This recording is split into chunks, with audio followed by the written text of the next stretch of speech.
l'évolution de l'industrie. Votre partenaire privilégié pour la réussite de vos projets.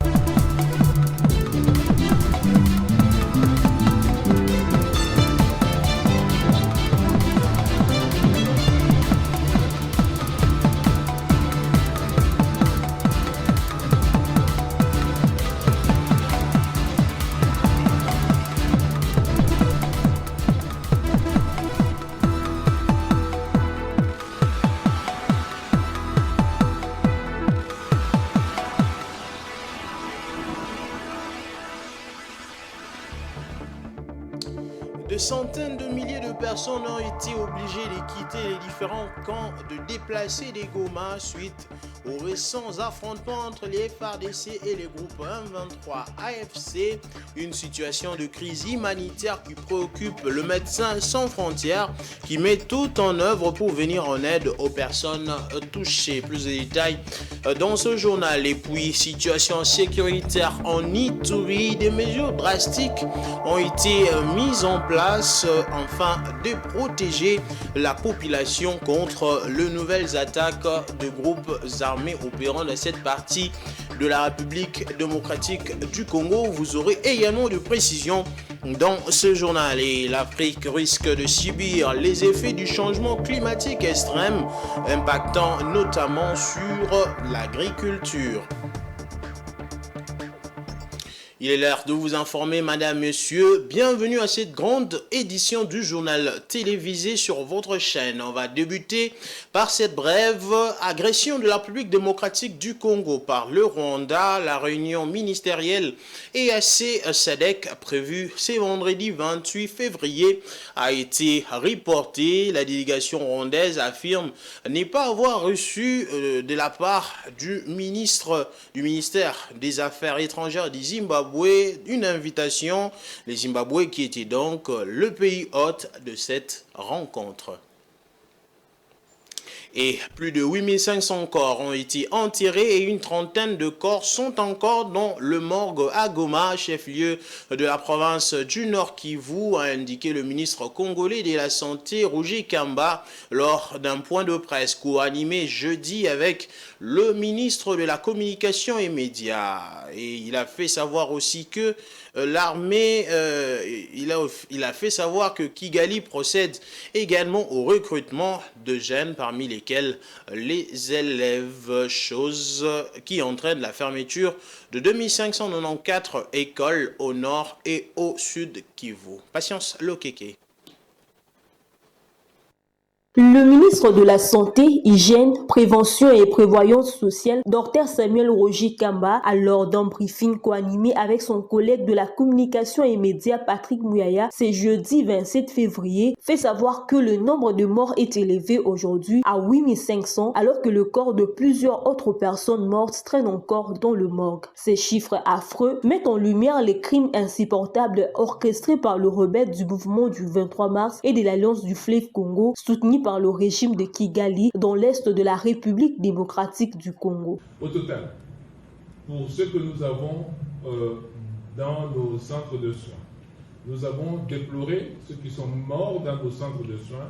Nous avons déploré plus de 1500 morts dans les centres de soins. Mais par contre, pour ceux que nous avons enterrés avec la sécurité civile, on a déjà enterré, tenez-vous bien, plus de 8500 personnes.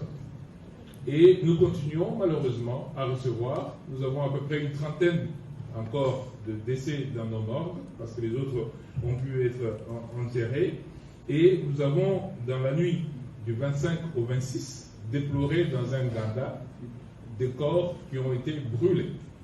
Et nous n'avons pas encore le nombre parce que nous sommes en train de valider. Il faut savoir que nos équipes travaillent dans des conditions très difficiles. Pour se renforcer, indique le docteur Roger Kamba, la force militaire de Kigali, à travers ses supplétifs, procède à des recrutements forcés dans le milieu de jeunes. Même les élèves ne sont pas épargnés. Parmi les conséquences dévastatrices de cette situation sur le plan de l'éducation, il y a au total 2594 écoles ont été fermées, dont 1483 au nord Kivu, 1111 au sud Kivu, affectant 1 108 962 enfants. Les faits sont extrêmement graves. 2594 écoles ont été touchées. 1483 au Nord Kivu et 11 111 au Sud Kivu. Des écoles fermées et qui concernent 1 108 962 élèves. Et dans les lots des écoles, il y a même une école où on a retrouvé une forme de charnier des corps en putréfaction dans une école, pour vous donner une indication de l'horreur. Lorsque vous attaquez les écoles, lorsqu'on retrouve des engins explosifs dans les écoles, c'est une attaque qui est faite à notre avenir en réalité. Parce que ce sont les enfants qui doivent venir nous remplacer. Dites-moi, vous êtes parents aujourd'hui, le ministre de la Santé disait tout à l'heure, où on ramasse des élèves indistinctement pour les enrôler des forces, c'est constitutif de crimes de guerre. Dites-moi, vous êtes parents, seriez-vous heureux tout le matin de pouvoir envoyer votre enfant à l'école dans ces conditions, pour vous donner le niveau de barbarie des occupants? Et donc, lorsque nous étions avec la première ministre à Genève, évidemment, la question des enfants, des femmes, c'est des questions qui ont été prioritaires. Et surtout que ça coïncidait hier dans la réunion avec le haut-commissaire pour les réfugiés, avec ce qui s'est passé le matin à Goma, avec des enfants qui fouillaient les écoles parce qu'il y avait des agents recruteurs qui passaient pour les récupérer. Les autorités de Kinshasa ayant engagé le pays sur plusieurs fronts pour la résolution de ces conflits, entre autres le front diplomatique, politique, judiciaire, médiatique, économique, prennent la communauté internationale à témoin et l'appel à plus d'actions en termes de sanctions contre Kigali pour décourager l'action du Rwanda en République démocratique du Congo. Et suite aux récents combats et aux ordres d'évacuation émis par le groupe M23 AFC, de centaines de milliers de personnes ont été contraintes de quitter les camps des déplacés autour de Goma en République démocratique du Congo. Cette situation a plongé des milliers d'individus dans une incertitude totale alors qu'ils fouillaient vers des territoires voisins dans l'espoir de trouver un refuge face à cette crise humanitaire. Médecins sans frontières met tout en œuvre pour répondre aux besoins urgents des populations touchées, notamment en fournissant de l'aide alimentaire et médicale dans les zones de transit. Rachel Missinger. La ville de Goma, capitale de la province du Nord Kivu, a changé de visage en quelques semaines. Avant l'intervention du groupe M23 AFC fin janvier, elle abritait déjà plus de 2 millions d'habitants et environ 650 000 déplacés. Aujourd'hui, ces derniers se retrouvent pour la plupart sans abri, leurs camps abandonnés ou détruits, selon un communiqué de MSF rendu public le 27 février. Les nouvelles autorités ont ordonné l'évacuation des sites et les déplacés ont été contraints de retourner dans leur zone d'origine ou de chercher un nouvel abri ailleurs. MSF, en coordination avec ses partenaires, se mobilise pour fournir une assistance essentielle aux populations vulnérables qui ont perdu leurs repères. Les déplacés, souvent fatigués et affamés, prennent la route vers des destinations incertaines. En quelques jours, de longues files d'hommes, de femmes et d'enfants ont pris les chemins du nord ou de l'ouest, transportant avec eux ce qui restait de leurs biens. En raison des conditions difficiles, beaucoup ont dû marcher pendant 2 jours sans eau ni nourriture, exposant ainsi leurs familles à des risques sanitaires considérables. MSF déploie des équipes d'intervention rapide pour fournir de l'eau potable, des soins de santé et des articles de première nécessité le long de routes du retour. L'urgence est grande et les besoins immédiats sont multiples, soutient cette organisation mondiale qui intensifie également son soutien aux structures de santé locales pour répondre à l'afflux massif de malades. Les risques sanitaires sont accrus, notamment en raison de l'épidémie de choléra, de la rougeole et d'autres maladies infectieuses qui se propagent rapidement parmi les populations déplacées. En parallèle, des programmes de nutrition d'urgence sont mis en place pour lutter contre la malnutrition, un problème récurrent dans la région, aggravé par les déplacements forcés. MSF appelle la communauté internationale à renforcer l'appui humanitaire dans cette région en crise. En vacances parlementaires dans le Haut-Katanga, le président du Sénat, Jean-Michel Samaloukonde, a lancé un appel à l'unité et à la cohésion nationale aux forces vives de Lubumbashi face à l'agression rwandaise sous couvert de ses supplétifs du M23 AFC. C'était au cours d'une matinée politique organisée jeudi dans le chapiteau du gouvernorat de la province du Haut-Katanga. Rosie Chioyo et Théodore Ngando. Le président du Sénat a exprimé toute la compassion et la solidarité du peuple haut-katangais à leurs frères de province du Nord et du Sud Kivu. Je voudrais ici, après 7 minutes de silence, exprimer toute la compassion et la solidarité du peuple haut-katangais à nos frères des provinces du Nord Kivu et du Sud Kivu. Nous devons être solidaires. Non seulement dans la douleur, mais aussi dans l'effort de reconstruction. Chacun a un rôle à jouer. L'État, la société civile, la diaspora. Samaloukonde a ensuite rappelé le contexte et les motivations de l'agression que subit la République démocratique du Congo en affirmant qu'il s'agit, comme le reconnaît le monde entier aujourd'hui, de la convoitise de richesses naturelles de la RDC. C'est là avant d'attirer l'attention sur le rôle que devra jouer chaque Congolais pour la défense de la souveraineté et de l'intégrité territoriale de son pays en restant uni derrière le président de la République démocratique du Congo qui incarne cette unité. Le président du Sénat a également insisté sur l'importance de ne pas céder à la division qui demeure l'arme dont se sert l'ennemi pour fragiliser le Congolais et pouvoir mieux mener son action. Plus tard où je vais. Les vraies motivations de cette agression, ce sont les ressources naturelles de la République démocratique du Congo. Hier, il y avait des prétextes fallacieux, je vais dire, du FDLR, mais aujourd'hui, ça l'était déjà dit par nous, maintenant ça l'est dit par tous, que ce sont nos ressources qui sont visées, nos ressources tant minières que naturelles.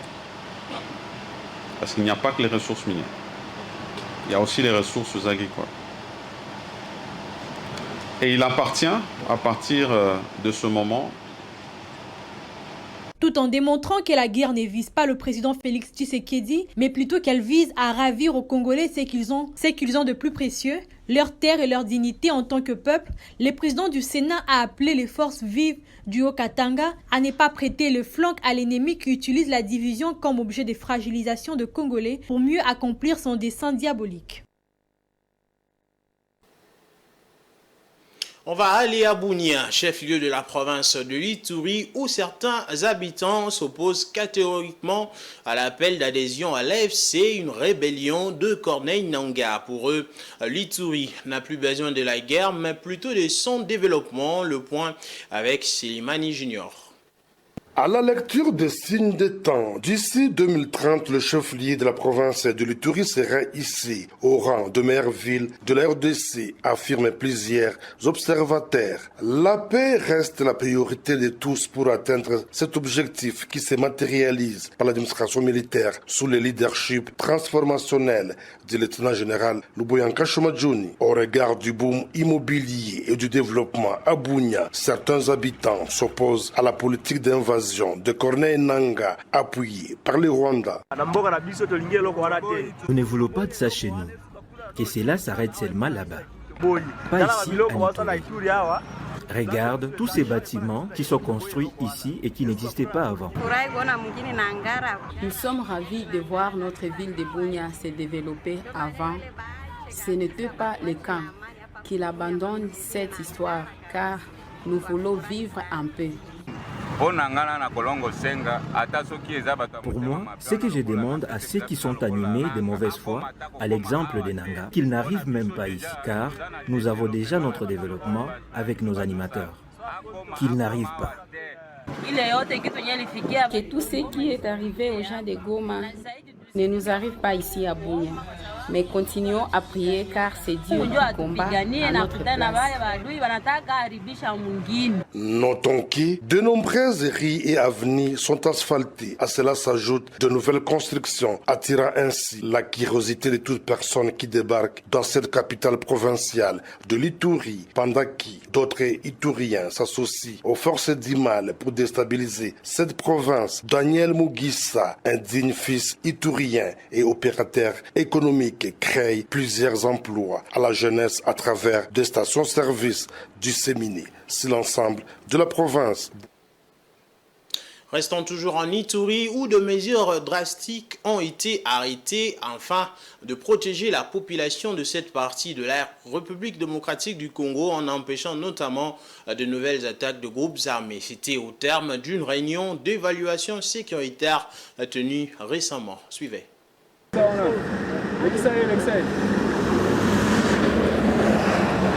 Lors de son arrivée ce vendredi 28 février courant au quartier général de la 32e région militaire, le lieutenant-général Luboyankan Chamadjoni a eu droit aux honneurs militaires. Excellence, monsieur le gouverneur militaire de province et commandant des opérations. Mon général, le détachement d'honneur est rangé pour vous accueillir et vous rendre les honneurs à l'occasion de la réunion d'évaluation sur la situation sécuritaire de la province. Je vous invite à passer le détachement en revue. La situation sécuritaire de Fataki, Djaïba et Nyamamba dans le territoire de Djougou, ainsi que celle de la ville de Bunia, chef-lieu de la province de l'Ituri, a été passée en revue. De manière minutieuse, c'était en présence de membres du comité provincial de sécurité au restreint. Au finish, deux mesures drastiques ont été prises en vue d'étouffer dans l'œuf les éventuelles attaques des groupes armés locaux et étrangers pour ainsi protéger la population dans une parfaite coordination avec les forces onusiennes. Sur la même lancée, après cette réunion de commandement, le gouverneur militaire de l'Ituri a remis, au nom du commandant suprême des forces armées et de la police nationale congolaise, Félix Tshisekedi Tshilombo, un lot important de dupes Pimpa 9 à son cabinet, à l'état-major 32e région militaire et au secteur opérationnel Ituri. Donc, je vous les remets et vous allez les entretenir et tenir en bon père de famille. Je vous remets ces 5 jeeps en général et je vous demande vraiment de bien les conserver et de bien les entretenir et de les tenir en bon père de famille. L'objectif de cette dotation est de redynamiser la capacité opérationnelle et assurer la mobilité des unités engagées sur les théâtres des opérations en vue de restaurer la paix sur toute l'étendue de la province de l'Ituri. Une autre brève. Dans ce journal, l'affaire Boukangalonzo refait surface. L'ex-premier ministre Augustin Matata Ponyo, Christo Gobler Stéphanous, patron de la firme sud-africaine Africom, et Deogracias Mutombo, ancien gouverneur de la Banque centrale du Congo, cité à comparaître lundi 3 mars prochain devant la Cour constitutionnelle. Et en milieu de semaine, on va donc parler infrastructure. En milieu de semaine, le gouverneur de la ville de Kinshasa, Daniel Bumba Lubaki, a effectué une visite d'itinérance dans le district de la Tchangou, précisément dans la commune de Ndjili. Daniel Bumba a fait la ronde de 3 chantiers dans cette municipalité, dont l'avenue Louemba, 2 stades à la place Sainte-Thérèse, ainsi que la maison communale de Ndjili qui est en rénovation. Suivez ces reportages.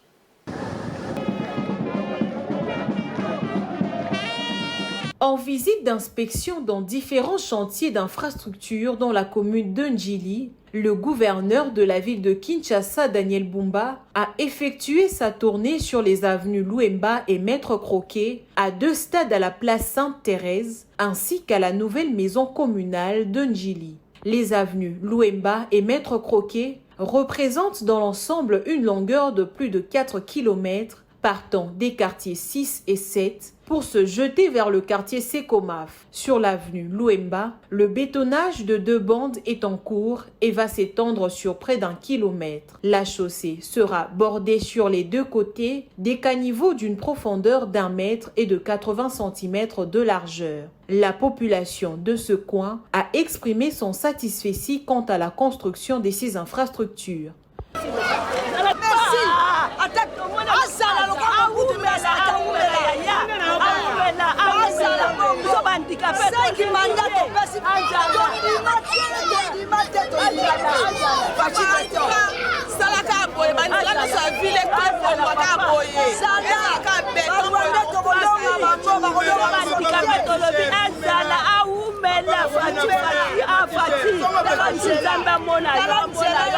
tosepeli makasi mpo tokopoza mokonzi ya kotala biso mosalo basali tondimaki mpe te balobaki loki mingi me en tout cas na mpona kongo ya mokonzi ya mboka toza na félicitation makasi mpona njili tolingi échange babalabala nyonso ya mike tozoza bendemesa mai tokotambola te na lokumu ya mboka tata mokonzi.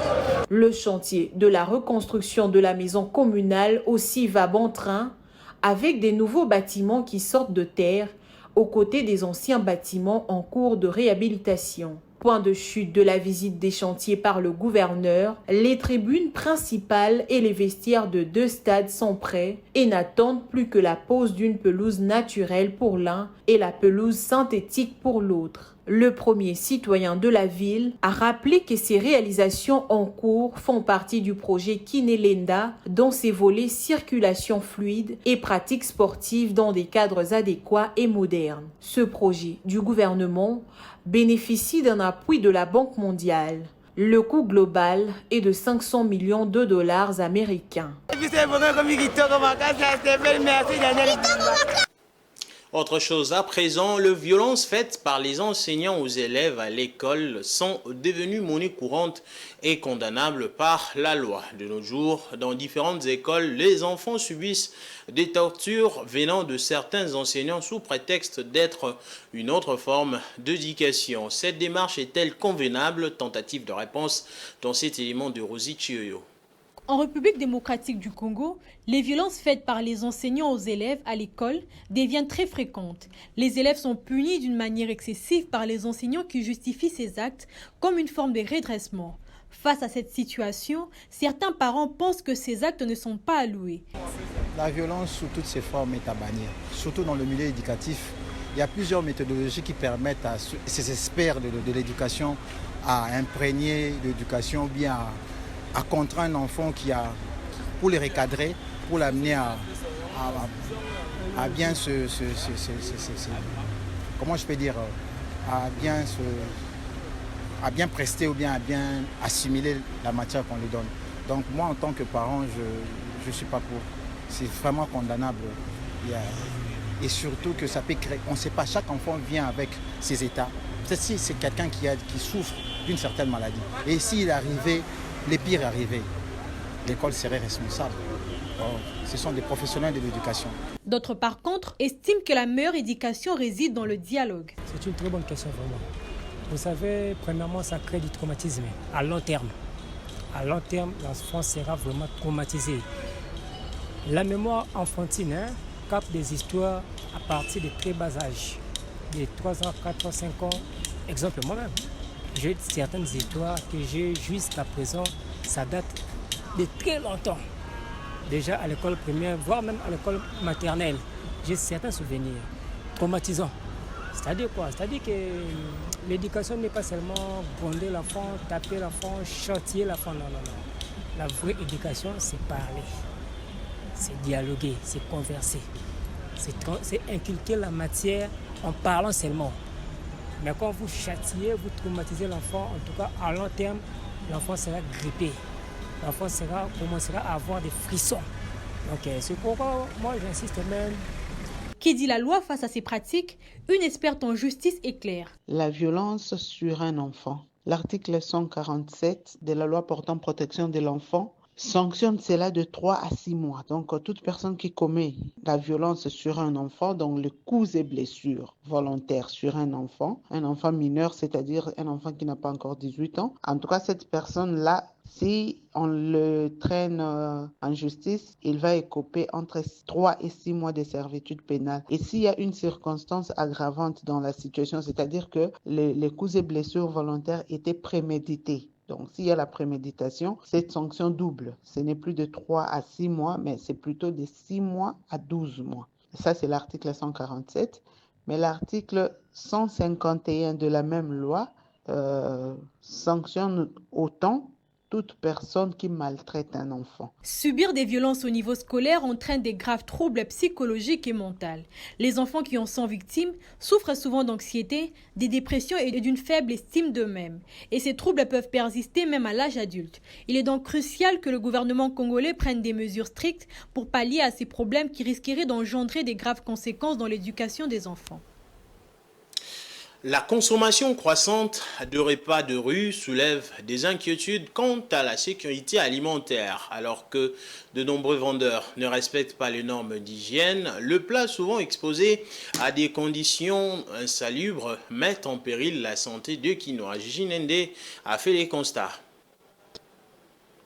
À Kinshasa, la question de la sécurité alimentaire est de plus en plus préoccupante. Les repas de rue, très consommés par les Kinois, sont souvent mal conservés et exposés à des conditions insalubres. Parmi ces plats, les viandes grillées sont fréquemment vendues dans des rues poussiéreuses et sales. Les vendeurs de repas de rue ne semblent pas toujours respecter les normes d'hygiène. Les aliments sont souvent laissés à l'air libre, ce qui les expose à la poussière, aux mouches et à d'autres contaminants. Ces pollutions sont associées à des maladies telles que les maladies cardiaques, les cancers des poumons, d'autres maladies chroniques et respiratoires aiguës, qui travaillent à la réduction du bon fonctionnement pulmonaire, l'irritation des nez, des yeux, de la gorge, et voire même expose le patient à développer l'asthme. Aujourd'hui, prenons peut-être les cas espèces les plus banales. La consommation abusive qu'on constate couramment à Kinshasa et l'exposition de la nourriture par les mamans qui font les maléwa, les gens qui font les cuissons des dindons en route et la peau des porcs, et tout ce que nous sommes en train de voir sur la ville. Tous ces gens sont exposés vraiment à développer toutes ces maladies précitées et dans les cas espèces. La mauvaise conservation des aliments à Kinshasa est un problème sérieux qui nécessite l'attention de tous. La sensibilisation sur l'hygiène alimentaire et le respect des normes sanitaires sont essentiels pour garantir une alimentation saine et sécuritaire pour tous.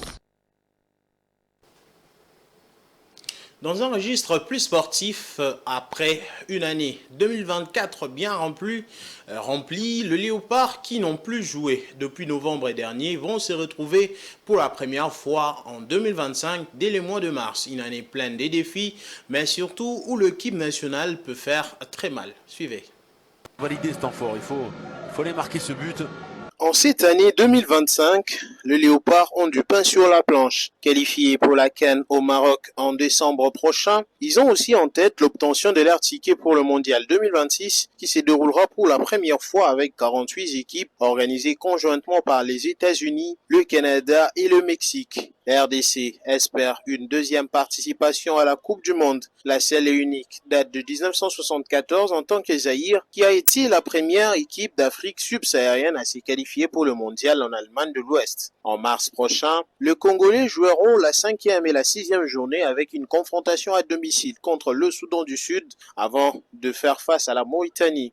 Pour le moment, la RDC pointe à la 3e place du groupe B derrière le Sénégal et le Soudan. En pleine progression depuis 2 ans après une longue période de doute, la RDC avait terminé 4e de la dernière CAN en Côte d'Ivoire en janvier 2024. Pour sa 20e participation au tournoi continental en décembre prochain, l'équipe est à la recherche d'un 3e sacre continental après 1968 et 1975.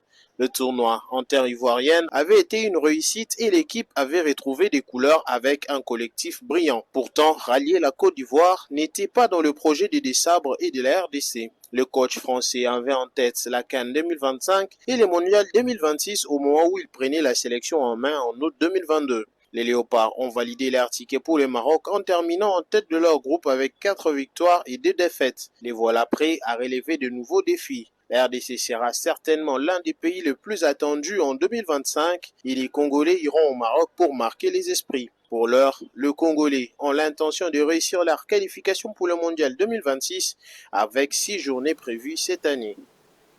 Mesdames, Messieurs, vous suivez la grande édition du journal télévisé sur votre chaîne Géopolise Télévision. Nous allons à présent partir de l'autre côté du monde pour la page internationale.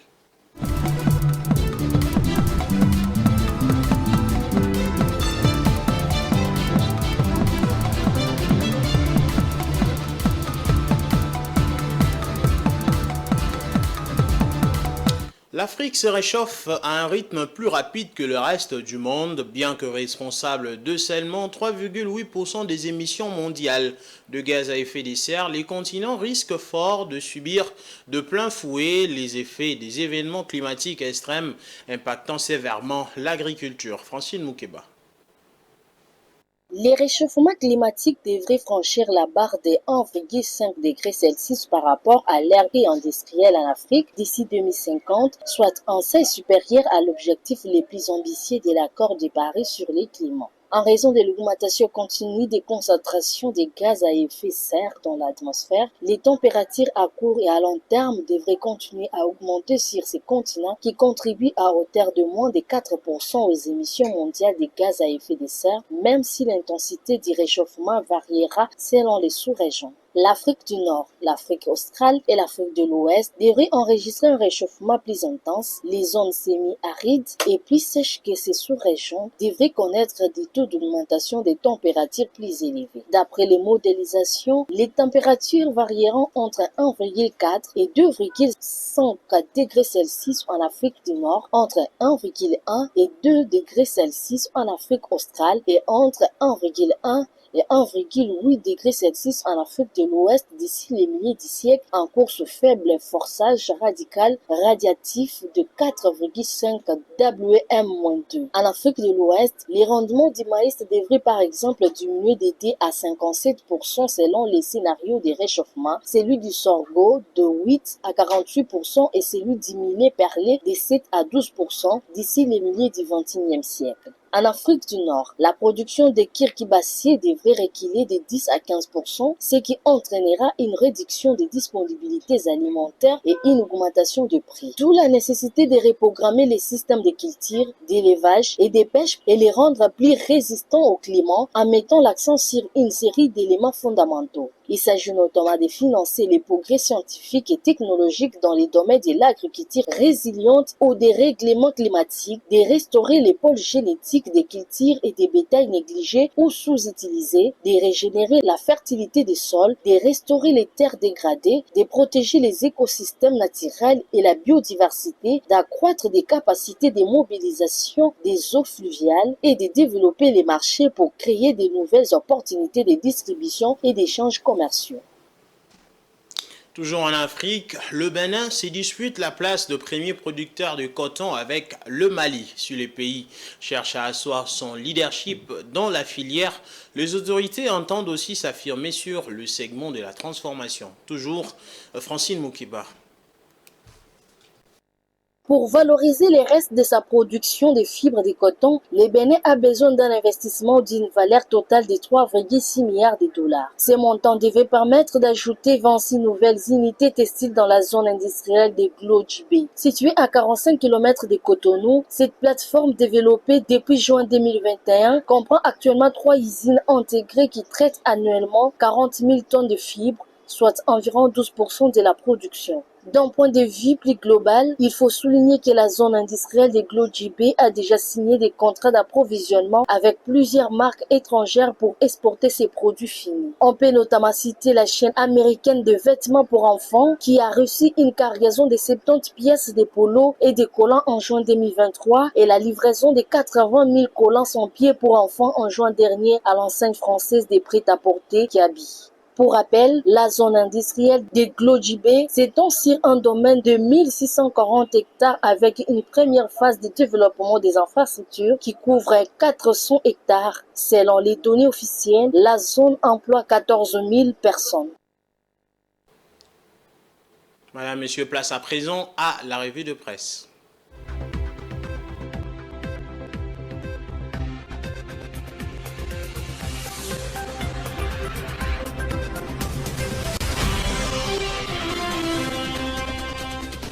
Bonsoir.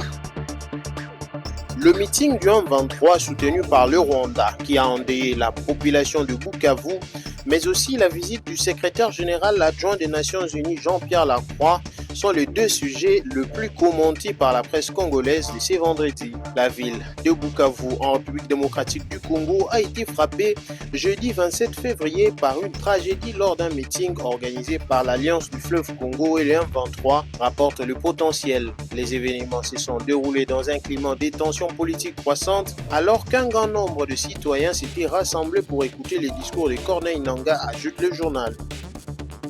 Les rassemblements organisés par les M23 dans la ville de Bukavu a viré au drame, détaille Africa News. Des grenades ont explosé, ajoute les tri hebdomadaires. Le bilan provisoire de cette tragédie, selon l'agence congolaise de presse qui cite les sources médicales, est de 11 morts et 65 blessés, plusieurs sources au sein de l'hôpital général de référence dans cette ville.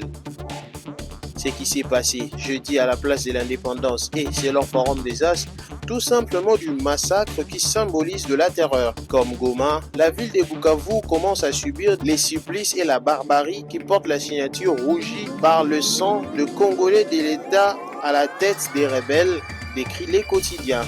Le président Félix Tshisekedi a dénoncé un acte terroriste odieux perpétré par une armée étrangère présente illégalement sur le sol congolais, référant clairement à l'armée rwandaise qui a assiégé la région, indique Ouragan. Dans la douleur, ajoute les billets hebdomadaires, le chef de l'État a présenté ses condoléances aux familles endeuillées et exprimé sa solidarité avec les victimes.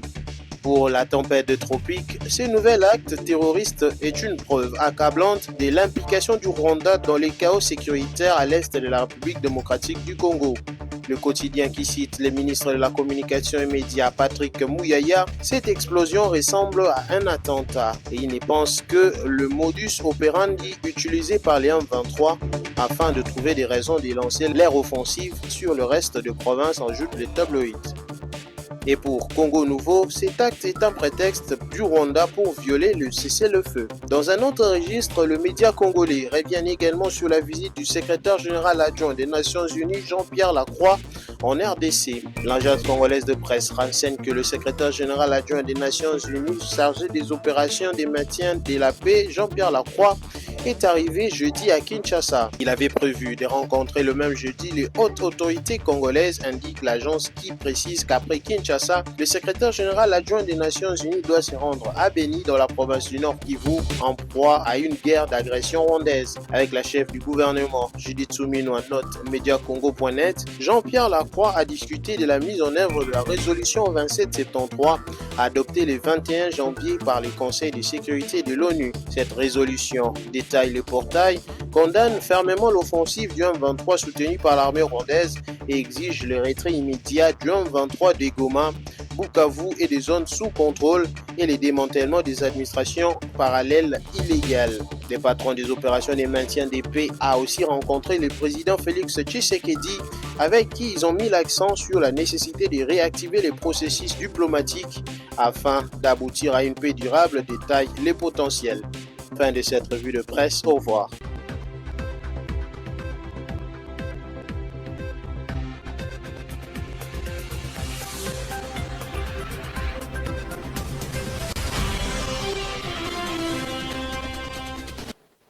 C'est avec donc la revue de presse que nous bouclons ce journal, mesdames, messieurs. Place au rappel de titre. Des centaines de milliers de personnes ont été obligées de quitter les différents camps de déplacés des Goma suite aux récents affrontements entre les FARDC et les groupes M23 AFC, une situation de crise humanitaire qui préoccupe MSF qui met tout en œuvre pour venir en aide aux personnes touchées. Et puis situation sécuritaire en Ituri, des mesures drastiques ont été mises en place afin de protéger la population contre le nouvel attaque de groupes armés et l'Afrique risque de subir les effets du changement climatique extrême impactant notamment sur l'agriculture.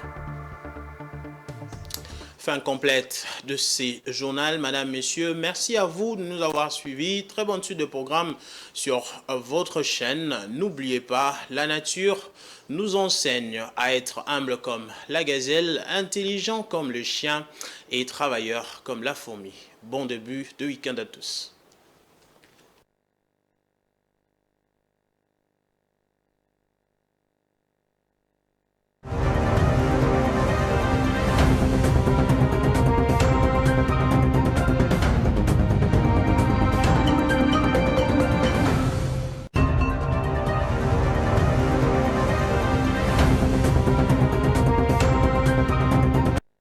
Ce journal vous a été présenté par Fonds des promotions de l'industrie.